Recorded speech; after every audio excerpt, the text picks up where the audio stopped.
सुबह सुबह चावल खाने वाला ससुराल। चूल्हे के दोनों तरफ बड़े बड़े पतीले चढ़े हुए हैं जिनमें चावल उबल रहे हैं। वहीं चारू सिलबट्टे पर खुंदक में बड़बड़ाते हुए खड़े मसाले पीस रही है। हे भगवान, कैसे भूखे नंगे खाई लाल लोगों के खानदान में मेरी शादी हो गई है। सुबह का सूरज चढ़ता नहीं कि गाय भैंसों की तरह चरना चालू कर देते हैं। बहू, अरे ओ बहू, नाश्ता तैयार हो गया हो तो जल्दी से परोस दो। अब और सब्र नहीं होता। भूख के मारे पेट में चूहे कबड्डी खेल रहे हैं। जी बस तैयार होने वाला है ससुर जी।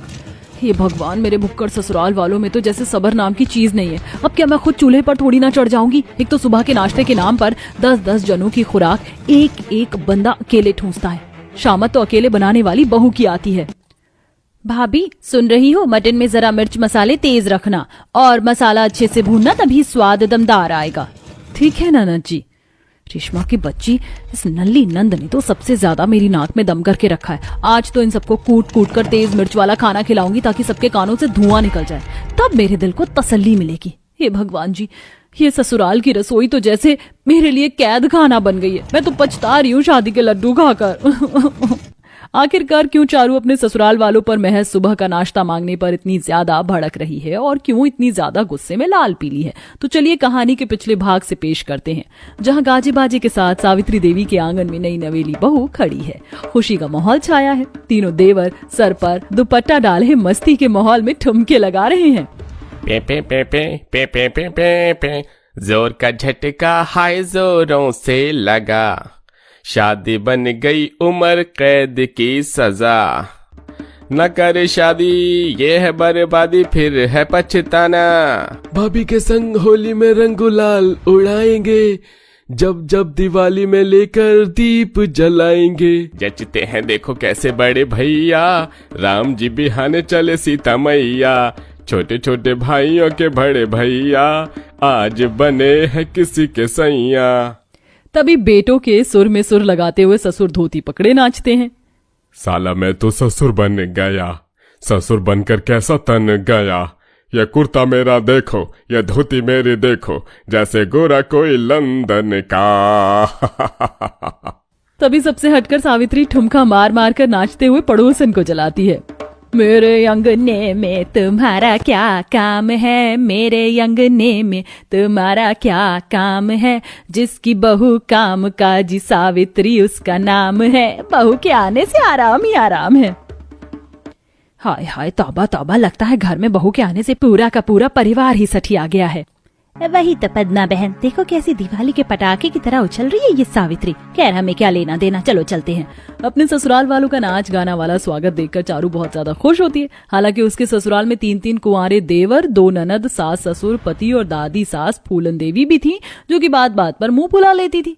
आओ नई दुल्हन आओ, जहाँ परिवार में तुम्हारा स्वागत है। आखिरकार आज मैंने बहू उतार ली, अब मैं आराम से रसोई की जिम्मेदारी से छुट्टी ले सकती हूँ। अरे पोता बहू, खजूर के पेड़ की तरह तन ही क्या खड़ी है, चल मेरे पैर छू। जी दादी जी प्रणाम। खूब खुश रहे, तो घर का रिवाज है, बहुएं सबसे पहले जागती हैं, समझी ना, जो तुझे भी निभानी है। दादी माँ, हम दोनों काफी थक गए हैं, थोड़ा आराम कर लें। हाँ हाँ लला, ले जा तेरी लुगाई को दादी की डांट से बचाकर। जैसे ही दोनों जाने लगते हैं तो रेशमा कहती है, भाभी आज जितना आराम फरमाना है रज कर फरमा लो, कल से तो आपको हमारी फरमाइश का खाना बनाना होगा। चारू अपनी ननद की बात पर खास ध्यान नहीं देती और सब थकावट के चलते आराम करने चले जाते हैं। अगले दिन सुबह सुबह चारू तड़के सुबह उठकर बहू के सारे कर्तव्य निभाते हुए साफ सफाई करके नहा धोकर रसोई में दस्तक देती है, जहां रसोई का आधे से ज्यादा हिस्सा चावल के बड़े बड़े बोरियों से भरा हुआ देखकर बेचारी बहू हक्की बक्की रह जाती है। हे भगवान, ये रसोई है या चावल का गोदाम? जिस कोने में नजर दौड़ाओ वहां 50-50 किलो के चावल के कट्टे लदे पड़े हैं। लगता है मेरे ससुराल वाले चावल खाने के ज्यादा ही शौकीन हैं। खैर सुबह के नाश्ते की तैयारी करनी है, सादे पराठे बना लेती हूँ, नाश्ता तो सब लोग हल्का फुल्का ही खाते होंगे। ऐसा सोचकर बहू आटे का कनस्तर ढूंढने लगती है, तभी उसे कोने में 4-5 किलो का एक छोटा सा डब्बा दिखाई देता है जिसमें आटा था। तभी उसकी सास और दोनों नंद रेशमा करिश्मा रसोई में धमक जाती हैं। क्या बात है बहू, बड़े तड़के सुबह उठ गई? जी माँ जी, मैं बस नाश्ते की तैयारी करने जा रही थी, मगर सासू माँ इतने बड़े परिवार में केवल 4-5 किलो आटा लगता है, घर में आटे की खपत ज्यादा नहीं है। हाँ बिल्कुल सही पकड़ा आपने भाभी। वो क्या है ना, हमारे घर में कोई रोटी नहीं खाता, हम सब तो चावल खाने के शौकीन, और खास करके सुबह सुबह तो हम सबको चावल चाहिए ही होता है। ये सुनकर चारू खुद में थोड़ा बड़बड़ाती है। हे भगवान, सुबह सुबह चावल कौन खाता है? मेरे ससुराल वाले चावल के ज्यादा ही चासुड़ हैं। अरे बहू, क्या बुदबुदाने लगी? समय जाया मत करो, थोड़ी देर में सब लोग खाने की मेज पर आ जाएंगे। ऐसा करो, बोरी में से 10 किलो चावल निकालकर बढ़िया तरह से चुन लेना और दोनों पतीले में चढ़ा देना। हम लोग पतीले में उबलते चावल खाते हैं। इसी के साथ सास ननद रसोई से चली जाती हैं। वहीं केवल सुबह के समय में ससुराल में 10 किलो चावल की खपत सुनकर चारू के सर से चिड़िया उड़ जाती है। भैंस की आंख, ये इंसान है ये राक्षस? सुबह सुबह इतनी मात्रा में चावल कौन चढ़ता है? लगता है ये सब मेरी खिंचाई कर रहे हैं। चल बेटा चारू, चढ़ जा चूल्हे पर। बेचारी बहू 10 किलो चावल चुनते चुनते थक कर चूर हो जाती है। वहीं बड़े बड़े पतीले में भर कर चावल बनाती है। जल्दी से सब्जी काट लेती हूँ, तरी वाली सब्जी बना लूंगी चावल के साथ। लगभग 1-2 घंटे बाद गर्मा गर्म चावल सब्जी बनाकर चारू परोसती है, जहाँ सब लोग चावल देखते ही हपसी के जैसे टूट पड़ते हैं। वाह भाभी वाह, क्या बात है, क्या खिले खिले चावल बनाए हैं। मैं तो सुबह सुबह खुशी से भर गया। मगर देवर जी सूखे सूखे चावल क्यों खा रहे हैं? सब्जी के साथ खाइए, ज्यादा स्वाद आएगा। अरे चारू, हम लोगों को छौंके हुए चावल ऐसे ही खाना पसंद है, सब्जी तो हम ज्यादा नहीं खाते। पूरे के पूरे ससुराल वाले सूखे चावल हड़प जाते हैं। बची हुई सारी सब्जी देखकर बहू भड़क जाती है। किसी ने ठीक ही कहा है, कुत्ते को घी हजम नहीं होता। इतनी बढ़िया फ्राई आलू गोभी बनाया था मैंने, मगर किसी ने छुई तक नहीं। सबके खाने के बाद चारू खाने लगती है, मगर चावल से उसका पेट नहीं भरता, क्योंकि वो रोटी खाने की आदी थी। इसी तरह दिन कट जाता है। देखते देखते रात हो जाती है। माँ जी बता दीजिए, रात के खाने में आप सब लोग कितनी रोटी खाएंगे? रोटी का नाम सुनते ही चावल खाने के चटोरे ससुराल वाले नाक चढ़ा लेते हैं और दादी सास सख्ती भरे मिजाज से बोलती है। अरे बहू, रोटी कौन खाएगा? चावल के बिना हमारा पेट नहीं भरता है। ऐसा कर, चावल दाल और आलू का चोखा बना ले, बढ़िया तीखा सा। बोलते हुए दादिया सास जीभ लपलपाने लगती हैं। चारू चिढ़कर पैर पटकते हुए किचन में आकर चावल बनाने में भिड़ जाती है, मगर अब ये उसके लिए रोज सुबह का सिलसिला हो जाता है, जब सुबह सुबह उसे जल्दी उठकर ससुराल वालों के लिए चावल बनाना पड़ता। बेचारी किलसकर अपनी जिम्मेदारियों को निभाती है। एक सुबह ससुराल वाले अलसाए हुए मेज पर बैठे थे। पता नहीं सावित्री जी, आजकल शरीर में जान नहीं मिल रहा है। जान कहाँ से मिलेगी? डेली सुबह सुबह जब सब लोग चावल ठूसोगे, रोटी कोई खाता नहीं है, तो शरीर में ताकत कहाँ से आएगी? बहू, तुमने कुछ कहा क्या? नहीं तो ससुर जी, वैसे आज मैं सोच रही हूँ खाने में सबके लिए रोटी बना दूं। सुबह सुबह हल्का फुल्का नाश्ता अच्छा रहता, आसानी से हजम भी हो जाता है। अरे नहीं बहू, जब तक हमारा पूरा पेट अच्छे से ना भरे, हमारा सुबह का खाना नहीं होता। ऐसा करो, तुम चावल बनाओ, मैं मटन लेकर आता हूँ, मटन चावल खाएंगे। ये सुनकर बहू का पारा चढ़ जाता है। वह गुस्से में रसोई में जाकर जोर से पतीला पटकती है। भैंस की आंख, सुबह सुबह इतना सारा चावल बनाना क्या कमाफत थी, जो कि ससुर के नाती को मेरी मिट्टी पहाड़ करनी है? आज तो अच्छी खासी लंका लग गई। कुछ देर में ससुर ढेर सारा मटन ले आते हैं। गुस्से में आग बबूला होते हुए बहू सुबह सुबह बनाने में जुट जाती है। तभी कुछ देर में ससुराल वालों की चिल्लम चिल्ली शुरू हो जाती है। अरे भाभी, जरा जल्दी से चावल तैयार कर दो, बड़ी जोर की भूख लगी है। ये लो, घर बसानी भिखारी पहले आ गए, अभी तो मटन छौंका ही है और इन सब ने मछली बाजार बनाना शुरू कर दिया है। हर थोड़ी देर पर रह रहकर ससुराल के सदस्यों की आवाज आने के चलते चारू परेशान हो जाती। तभी उसका पूरा ध्यान मटन बनाने में लग जाता है, जिससे चावल ज्यादा उबलकर हलवा बन जाते हैं। वहीं दूसरी तरफ मटन भी जलकर कोयला हो जाता है। हो गया चावल का सत्यानाश। मन तो कर रहा है इनकी अम्मा बहन पर आ जाऊं, खाने दो इन पेटू लोगों को आज ये कीमा। भड़कते हुए बहू जैसे ही सबको खाना परोसती है तो सब शक्ल सुझा लेते हैं। हाय हाय भाभी, ये क्या आपने इतने महंगे बासमती चावल का कीमा ही बना दिया? अब ये भी बता दो, इसे खाकर पिए या पीकर खाएं? और जरा एक नजर मटन करी पर तो मारो, जलाकर कोयला कर दिया है। अरे बहू, ये क्या बेलुड़ों के जैसा खाना बनाया है तूने? अब क्या खाएं हम सब? देखिए, मुझ पर दाना पानी लेकर चढ़ने की कोई जरूरत नहीं है। अरे मैं इंसान हूँ, हलवाई नहीं। एक तो सुबह सुबह आप लोग मुझे जल्दी उठा देते हैं और इतने चावल बनाओ। रोटी तो जैसे किसी के हलक से नहीं उतरती है। मैं अपने घर जा रही हूँ, आप सब लोग खुद बनाते रहो चावल और खाते रहो। ये सुनकर आलसी ससुराल वाले रास्ते पर आ जाते हैं और बहू को रोक लेते हैं, जिसके साथ ही बहू के लिए सुबह सुबह चावल बनाने की समस्या भी टल जाती है। यही है हमारा घर? हाँ, यही है हमारा छोटा सा घर। अभी से ही तुम्हें महल में बदलना है। चिंता मत करिए, इस घर को मैं ऐसे संवार दूंगी, ये किसी महल से कम नहीं लगेगा। इन थोड़े से सामानों के साथ भी इस घर की बहुत अच्छे से सजावट करूंगी। सुजाता और उमेश की अभी हाल फिलहाल में ही शादी हुई थी। अपना छोटा सा घर देख सुजाता काफी खुश थी। छोटे से ही घर की ही सुजाता अच्छे से साफ सफाई करके सारे सामान की अच्छे से सेटिंग कर देती है। इसी में ही पूरा दिन गुजर जाता है। और रोटी बनाऊं या हो गया आपका? अरे अभी तो सिर्फ 6 रोटी खाई हैं, इतने में क्या किसी का पेट भरता है। अभी और बनाओ मेरे लिए रोटी। ठीक है जी, मैं अभी और बना देती हूँ। वैसे आप काम पर कितने बजे जाते हैं? 9 तो बज गए हैं, क्या 10 बजे की नौकरी है आपकी? मैं नौकरी नहीं करता हूँ। क्या कहा आपने? आप नौकरी नहीं करते हैं? अगर आप काम नहीं करते हैं तो घर का खर्चा कैसे चलता है? अरे मतलब 1 हफ्ते पहले ही मेरी नौकरी छूट गई है। वो सेठ से थोड़ी आनाकानी हो गई थी। तुम चिंता मत करो, 1-2 दिन में नौकरी मिल जाएगी। और जल्दी से रोटी दो, मुझे बहुत जोरों की भूख लगी है। सुजाता को 2 बार आटा गूंथ कर अपने पति के लिए ढेर सारी रोटी बनानी पड़ती है, जिसे देख सुजाता खुद हैरान थी। वहीं हफ्ते भर में उमेश को भी एक कंस्ट्रक्शन साइट पर मजदूरी का काम मिलता है।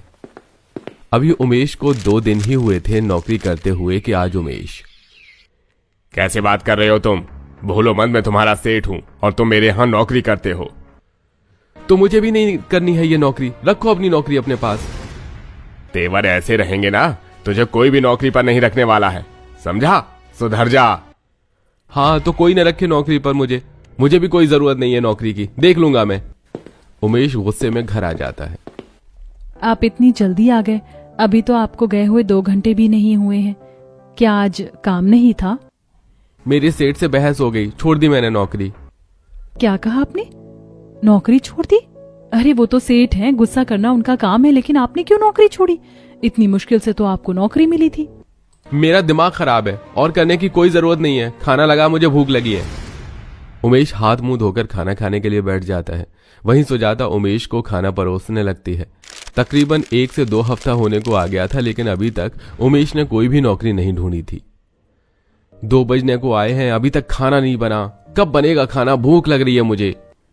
खाना तो तब बनेगा ना जब घर में राशन होगा। बिल्कुल भी राशन नहीं है घर में। सारा राशन कल ही खत्म हो गया। आप नौकरी कर नहीं रहे हैं, कहाँ से आएगा घर में राशन? नौकरी अरे नौकरी क्या छूट गई? तूने तो मेरी जान पर सितम करके रख दिया है। नहीं मिलती तो क्या करूं? उमेश पूरा दिन घर में ही पड़ा रहता था। सुजाता ये समझ चुकी थी कि उमेश को नौकरी करने में कोई भी दिलचस्पी नहीं है, इसलिए अब घर का खर्च चलाने के लिए सुजाता खुद ही नौकरी करना शुरू कर देती है। सुजाता को एक घर में साफ सफाई और खाना बनाने का काम मिल जाता है और अब सुजाता घर का काम खत्म करके अपने घर लौट रही होती है। अरे अच्छा हुआ सुजाता बहन, आप यहीं मिल गई। वो इस महीने का मिलाकर आपको पूरे 2000 रुपए हो गए हैं। क्या 2000 रुपए? लेकिन जितना मुझे याद है राशन तो मैंने सिर्फ 500 का ही लिया था, तो ये बाकी के 1500 किस बात के हैं? आपको नहीं पता? आपके पति रोज मेरी दुकान पर आते हैं, कभी पेप्सी, कभी चिप्स, कभी कुछ न कुछ खाने पीने का सामान लेते रहते हैं। आप 1-2 दिन में मेरे पैसे दे दीजिएगा। सुजाता जैसे ही घर आती है तो देखती है कि उसका पति उमेश खाट पर सो रहा है और आसपास खाने पीने के काफी सारे खाली पैकेट्स पड़े हैं, जिसे देख सुजाता को काफी दुख होता है। जहां सुजाता सुबह से शाम तक मेहनत करके पैसे कमाती, वहीं उमेश ठूस कर अपनी बस बीवी की कमाई खाता। बस समय गुजरता है और सुजाता उमेश को एक प्यारी सी बेटी होती है। जैसे जैसे दिन गुजरते हैं वैसे वैसे सुजाता की नौकरी भी बढ़ने लगती है। लोगों के घर के काम करने के बाद भी सुजाता ढाबों पर बर्तन धोती तो कभी कभी सड़कों पर झाड़ू भी लगाती। माँ, कल मैंने होमवर्क नहीं किया था तो टीचर ने बहुत डांटा था। तो तुमने होमवर्क क्यों नहीं किया था और मुझे बताया भी नहीं? आप रात को देर से आई थी और बहुत थकी हुई भी थी, इसलिए मैंने आपको नहीं बताया। मैंने बाबा को भी बोला तो होमवर्क करने के लिए, लेकिन वो तो बस पूरा दिन खाना खाने में लगे हुए थे और शाम होते ही बाहर चले गए थे। अपनी बेटी की बात सुनकर सुजाता जब अपने पति की तरफ देखती है तब भी वो खाने में लगा हुआ था।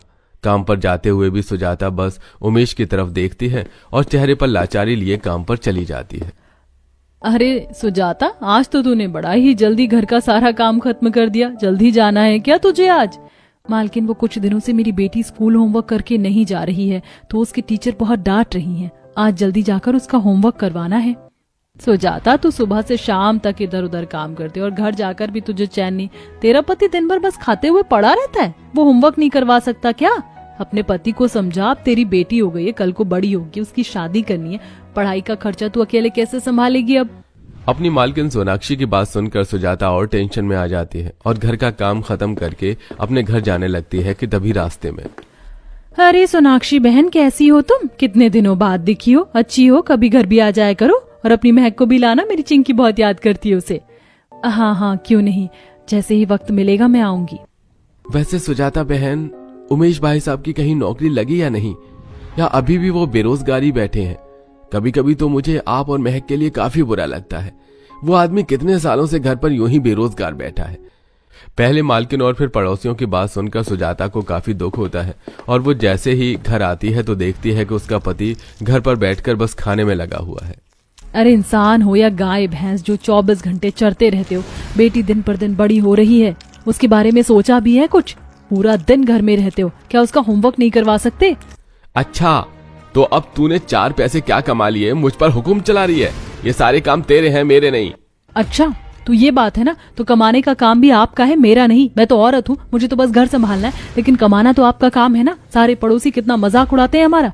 अब तो घर से बाहर निकलने में भी शर्म आती है। हर कोई कहता है, अरे वो देखो बेरोजगार की पत्नी जाती है, पत्नी कमाती है और पति बस खाता रहता है। मेरी तो जिंदगी बर्बाद हो गई है तुमसे शादी करके। सुजाता की बातें सुनकर उमेश खाट से उठता है और सुजाता को एक जोरदार थप्पड़ मार देता है और गुस्से में घर से बाहर चला जाता है। वहीं बेचारी सुजाता बस रोती रहती है। ऐसे ही समय गुजरता है। सुजाता की फिक्र भी दिन ब दिन बढ़ती रहती है, जिससे उसका काम पर भी मन नहीं लग पाता। अरे सुजाता, क्या कर रही है? सुबह से 2 कप तोड़ चुकी है। आज का मेरा नुकसान करने के इरादे से आई है तू? एक काम कर, तू घर जा, कल आना, वरना तू सारे बर्तन तोड़ देगी।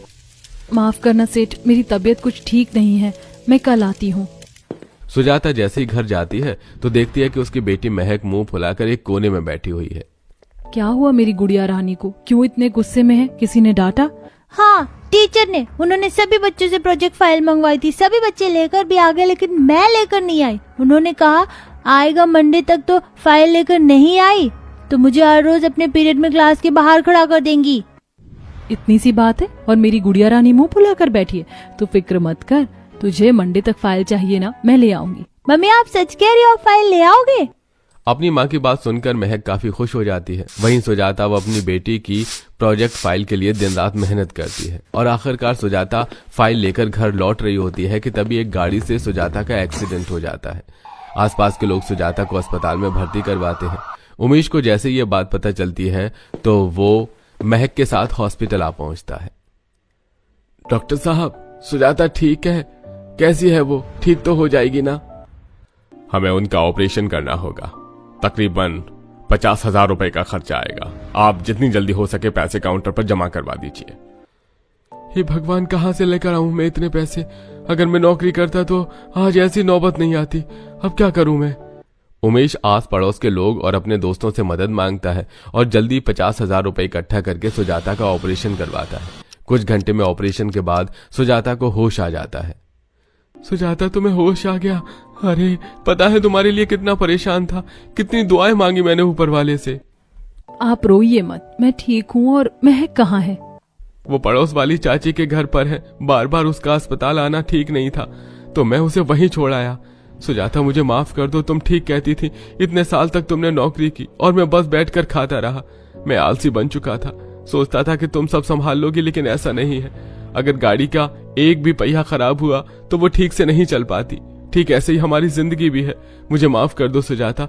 अब मैं तुमसे वादा करता हूँ, मैं नौकरी करूंगा और तुम्हारा और महक का काफी अच्छे से ध्यान रखूंगा। आप सच कह रहे हैं उमेश, मैं बता नहीं सकती कि आज मैं कितनी ज्यादा खुश हूँ। सुजाता के ठीक होने तक उमेश उसका काफी अच्छे से ध्यान रखता है। वहीं अब उमेश जल्दी एक अच्छी नौकरी ढूंढ लेता है और सबसे पहले लोगों से लिए हुए पैसे चुकाता है और धीरे धीरे अपने घर की स्थिति को भी ठीक करता है। वहीं सुजाता भी अपने पति का साथ देने के लिए छोटी मोटी नौकरी करती है और इसी तरह दोनों पति पत्नी एक साथ काम करके हंसी खुशी अपना परिवार चलाते हैं।